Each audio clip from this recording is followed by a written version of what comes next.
여러분 안녕하세요. 3월 3일 수요일 아침입니다. 하나님이 참 좋은 날 또 주셨습니다. 선물로 주신 이 날 기도하며 또 말씀 보며 감사한 마음을 갖고 하루를 시작하도록 하겠습니다. 오늘 함께 볼 말씀은 사무엘하 2장 1절에서 7절까지의 말씀입니다. 제가 봉독해 드립니다. 그 후에 다윗이 여호와께 여쭈어 내가 유다 한 성읍으로 올라가리이까? 여호와께서 이르시되 올라가라. 다윗이 아뢰되 어디로 가리이까? 이르시되 헤브론으로 갈지어다. 다윗이 그의 두 아내 이스라엘 여인 아히노암과 갈멜 사람 나발의 아내였던 아비가일을 데리고 그리로 올라갈 때에 또 자기와 함께한 추종자들과 그들의 가족들을 다윗이 다 데리고 올라가서 헤브론 각 성읍에 살게 하니라. 유다 사람들이 와서 거기서 다윗에게 기름을 부어 유다 족속의 왕으로 삼았더라. 어떤 사람이 다윗에게 말하여 이르되 사울을 장사한 사람은 길르앗 야베스 사람들이니이다 하매 다윗이 길르앗 야베스 사람들에게 전령들을 보내 그들에게 이르되 너희가 너희 주 사울에게 이처럼 은혜를 베풀어 그를 장사하였으니 여호와께 복을 받을지어다. 너희가 이 일을 하였으니 이제 여호와께서 은혜와 진리로 너희에게 베푸시기를 원하고 나도 이 선한 일을 너희에게 갚으리니 이제 너희는 손을 강하게 하고 담대히 할지어다. 이제 너희는 손을 강하게 하고 담대히 할지어다. 너희 주 사울이 죽었고 또 유다 족속이 내게 기름을 부어 그들의 왕으로 삼았음이니라 하니라. 아멘. 네, 오늘은 사무엘하 2장 이제 첫 부분으로요. 이제 시글락에 있었던 다윗이 헤브론 땅으로 이제 옮기는 이제 그러한 모습을 우리가 들여다보도록 하겠습니다. 지금 그 시글락에 다윗은 혼자 있었던 것이 아니죠. 다윗을 추종하고 믿고 따랐던 군사 600명하고 같이 있었습니다. 이 군사들은 되게 용맹했죠. 그래서 아말렉 사람들과도 싸워서 이기고 때로는 블레셋 사람들과도 싸움을 했던 그런 아주 용맹스러운 군사들, 다윗을 믿고 따랐던 600명의 군사들인데 성경을 보면 600명이 함께 있었던 것이 아니라 600명의 가족들까지도 함께 있었다고 그렇게 말합니다. 그것이 사무엘상 27장 2절 3절에 나오는데요. 이렇게 나옵니다. 다윗이 일어나 함께 있는 사람 600명과 더불어 가드 왕 마옥의 아들 아기스에게로 건너가니라. 다윗과 그의 사람들이 저마다 가족을 거느리고 가드에서 아기스와 동거하였는데, 이렇게 나오죠. 그러니까 600명만 있었던 것이 아니라 600명이 각각의 가족들을 같이 데리고 있었기 때문에 성서학자들은 약 2,000명에서 3,000명 정도의 식솔들이 함께 있었다. 그렇게 이제 보고 있습니다. 여러분 미니멈으로 잡아서 한 2,000명이라고 하면요. 다윗과 함께 있었던 사람이 2,000명. 네, 그 사람들이 이제 잠시 사울 왕을 피해서 시글락에 머물러 있었지만은 이제 사울 왕이 죽으니까 다시 이스라엘 쪽으로 가는 것은 당연했겠죠. 왜냐하면 이 시글락은 지난번에도 말씀드렸듯이 블레셋과 이스라엘과 아말렉의 접경지대에 있었기 때문입니다. 더 정확하게 얘기하면 블레셋 진영의 땅에 더 가깝다. 그렇게 볼 수가 있는 거죠. 이 블레셋 진영에 가까운 이 시글락이라고 하는 곳에 다윗과 2,000명 혹은 3,000명의 이 사람들이 있는 것은 매우 위험하고 이제 불안한 가운데 있는 거죠. 그러니까 사울 왕의 위협이 이제 사라지고 난 뒤에 이제 다윗은 이스라엘 진영으로 이 식솔들을 데리고 올라가려고 합니다. 근데 그냥 가면 되는 것 아닐까요? 근데 여기에서 다윗은 그의 평생의 그 버릇 하나가 있는데 그것은 중요한 일에 하나님께 물었다고 하는 것이죠.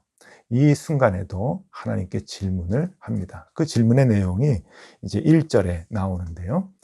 그 상황 그리고 그 질문에 대답하는 하나님의 그 모습이 정말 진지하고 재미있고 그렇습니다. 한번 보시죠. 그 후에 다윗이 여호와께 여쭈어 아뢰되 내가 유다 한 성읍으로 올라가리이까?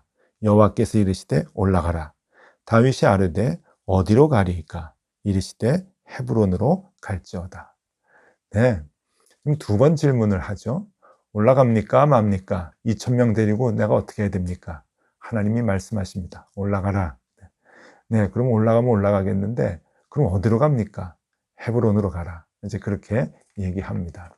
왜 올라가느냐라고 하면은요, 여기 지도 좀 보면요, 지금 이 시글락이라고 하는 곳에서 헤브론으로 올라가는데, 헤브론은 산지입니다. 그러니까 지금의 예루살렘의 남쪽에 있는 산지이죠. 해발 고도가 7, 800m 정도 되는 꽤 높은 이제 그 고지대에 있는 성읍인데요. 이 평야 지대에 있었던 시글락에서 이제 산으로 올라가는 겁니다. 여러분, 올라갑니까? 맙니까? 하나님이 올라가라. 그럼 어디로 갑니까? 예루살렘도 있고, 그 밑에 베들레헴도 있고 그런데 어디로 갑니까? 헤브론으로 가라. 그렇게 하나님께서 명령을 하십니다. 아주 작은 부분까지 다윗은 하나님께 물었다라고 하는 것이죠. 이게 굉장히 중요한 것 같습니다. 다윗이 사는 방법이죠. 중요한 선택의 길, 또 결정을 해야 할 때 하나님 앞에 무릎을 꿇고 하나님께 물었습니다. 하나님, 올라갑니까 맙니까? 그리고 어디로 갑니까? 그럴 때 하나님께서는 정확한 계획을 갖고 다윗을 인도해 주십니다. 헤브론으로 가라 라고 얘기하죠. 여러분, 이 헤브론이 어디입니까? 이 헤브론은 아브라함과 사라의 무덤이 있는, 막벨라 무덤이라고 하죠. 그 무덤이 있는 곳입니다. 그러니까 이곳은 결국 하나님께서 아브라함을 인도하셔서 가나안에 정착하도록 했을 때, 그러니까 꽤 오래전 옛날입니다. 하나님께서 가나안으로 정착하기 위해서 아브라함을 인도하면서 이스라엘 민족이 되는 그 시작의 장소가 바로 이 헤브론이라고 하는 것이죠. 그 헤브론으로 하나님은 다윗을 인도하시기 위해서 참으로 오랜 기간 동안 기다리시고 또 계획하시고, 그래서 지금 이 순간 다윗을 헤브론으로 이끄시고 계시는 겁니다. 왜냐하면 그 이스라엘의 민족의 뿌리가 시작됐던 곳에서 이제 이스라엘을 다스리는 왕을 세워주시기 위함이죠. 이 얼마나 놀라운 하나님의 계획입니까? 그런데 이 놀라운 하나님의 계획을 하나님께서 이루시는 과정에 다윗이 했던 것은 매일매일 하나님께 물었던 것 뿐이죠. 그 놀라운 계획을 알고 그 계획을 처음부터 생각해서 헤브론으로 간 것이 아니라 다윗은 그냥 하루하루 하나님께 묻고 하나님의 음성 듣기를 그렇게 갈망했던 것이고요. 그것이 일생 이어져서 이 다윗은 헤브론으로 이제 가게 되었다라고 하는 것이죠. 여러분, 헤브론 사진을 좀 이제 보여드릴게요. 오늘날의 헤브론인데, 이 헤브론에 있는 이 아브라함과 사라의 이 무덤 위에 세운 이슬람 사원입니다. 안타깝게도 지금 이 헤브론은 그 이스라엘 사람들이 이제 주거하는 지역이 아니고 팔레스틴 사람들, 그러니까 이슬람 교도들이 주로 이제 점령하고 있는 이제 그런 그 지역인데요. 그래서 이 오래전에 이 아브라함과 사라의 이 무덤 위에 이슬람 사원을 저렇게 이제 지었습니다. 그래서 이슬람 믿는 사람들이 그것을 좋아하고 또 경배하고 그러는데요. 유대인들도 여기에 이제 성지라고 생각을 해서 이제 많이 또 순례를 하고 찾는 이제 그런 곳이기도 합니다. 그래서 항상 이곳에 가면은 아주 삼엄한 그 경찰들과 군인들의 경계가 있죠. 충돌이 일어나지 않도록 이제 그렇게 하는 곳인데, 어쨌든 이 이스라엘 민족이 이 뿌리가 시작된 이제 이 곳에 이제 다윗을 올라가게 해서 이 다윗이 이곳에서 이스라엘의 왕이 될 수 있도록 하나님께서 그렇게 계획을 세워 주십니다. 하루하루 하나님께 묻고 하나님이 인도하시는 그 길로만 걸어갔을 때 이렇게 엄청난 놀라운 하나님의 계획 속에 다윗의 그 인생이 인도되어지는 모습을 우리가 지금 목격하고 있는 것이죠. 다윗은 이렇듯 언제나 하나님께 묻는 것이 그 습관이 되었던 사람입니다.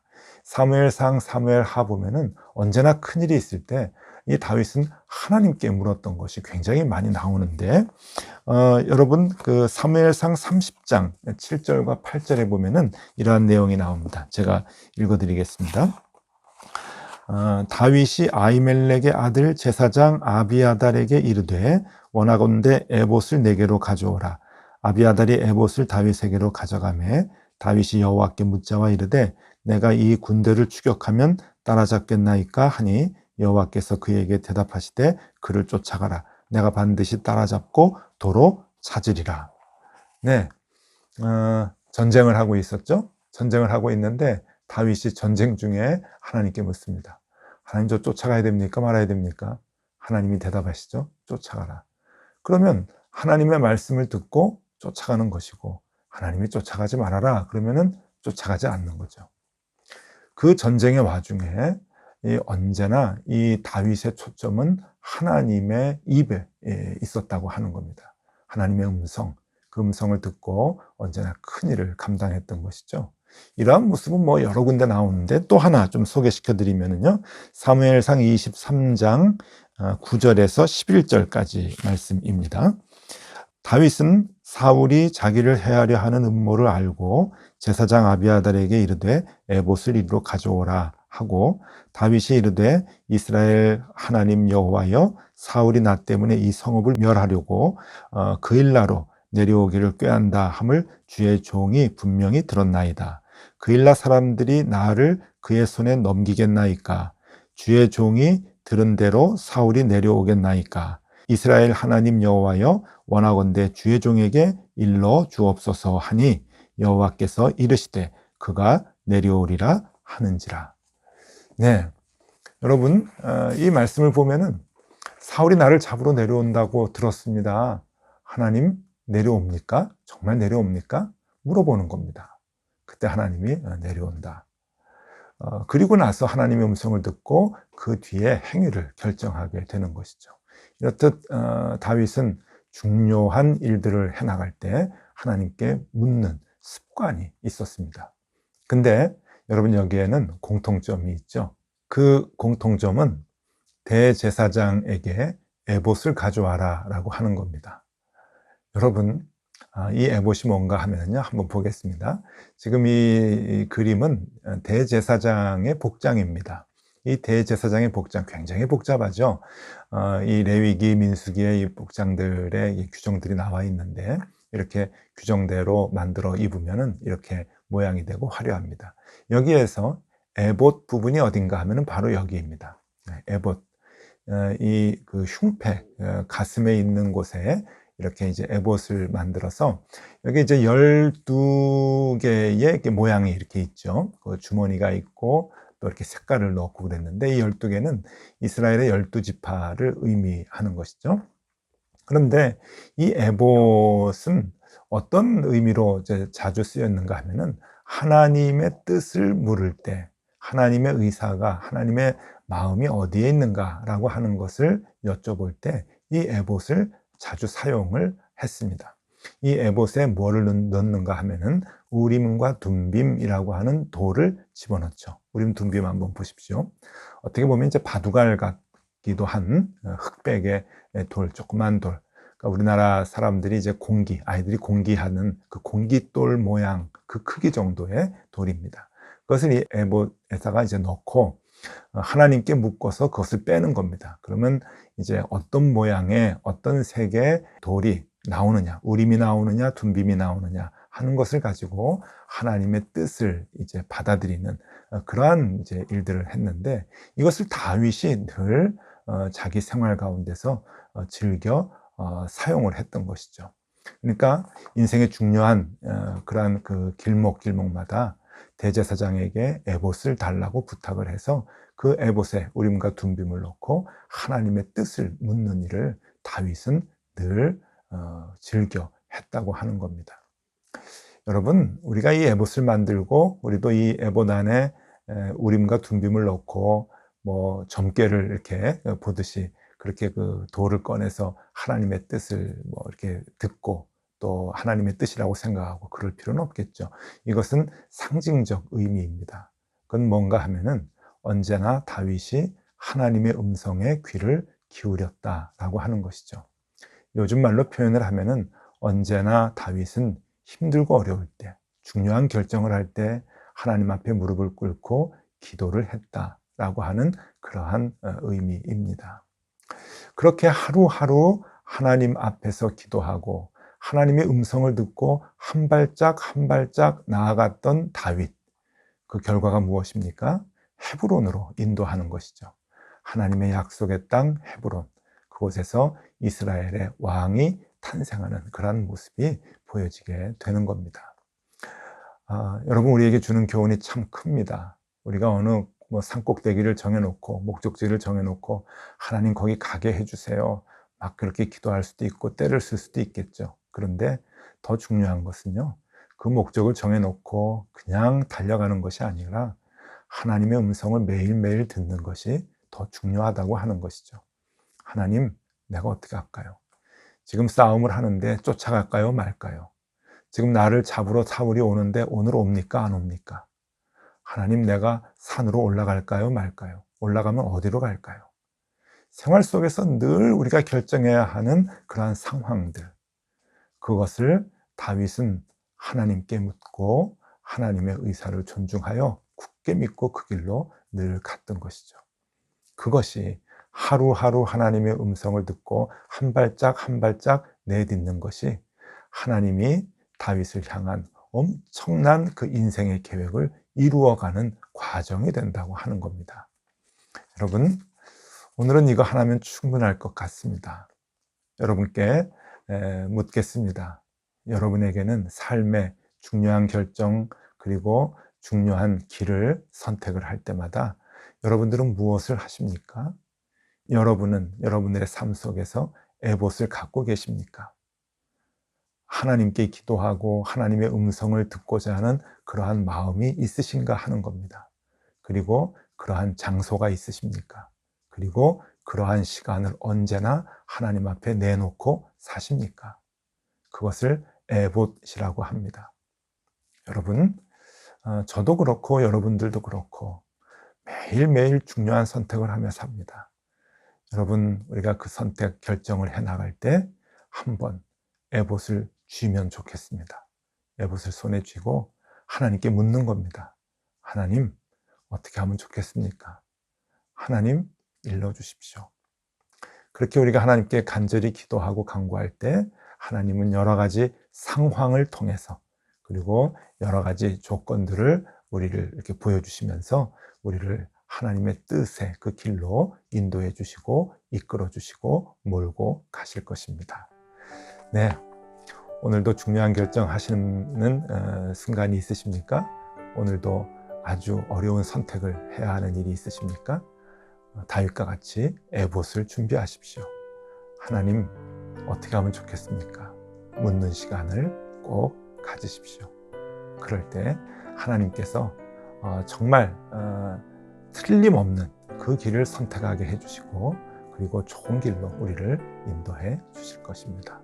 그 에봇을 붙들고 사는 오늘 하루가 되실 수 있기를 바랍니다. 기도하겠습니다. 하나님, 감사합니다. 하나님, 다윗이 하루하루 하나님께 자신의 길을 물을 때 하나님은 그 길에 응답을 해주시는 것뿐만이 아니고 인생의 엄청난 계획들을 이루어 주시는 것을 보게 됩니다. 하나님, 우리의 삶 속에도 오늘 하루 하나님의 음성 듣는 것에 우리가 힘쓰게 하여 주시고 하나님과 함께 동행하는 하루가 되게 하여 주옵소서. 그 날이 이어져 하나님을 기쁘시게 하는 온전한 인생이 될 수 있도록 우리의 인생의 길을 축복하여 주옵소서. 예수 그리스도 이름으로 기도드리옵나이다. 아멘. 네, 함께 기도하시겠습니다.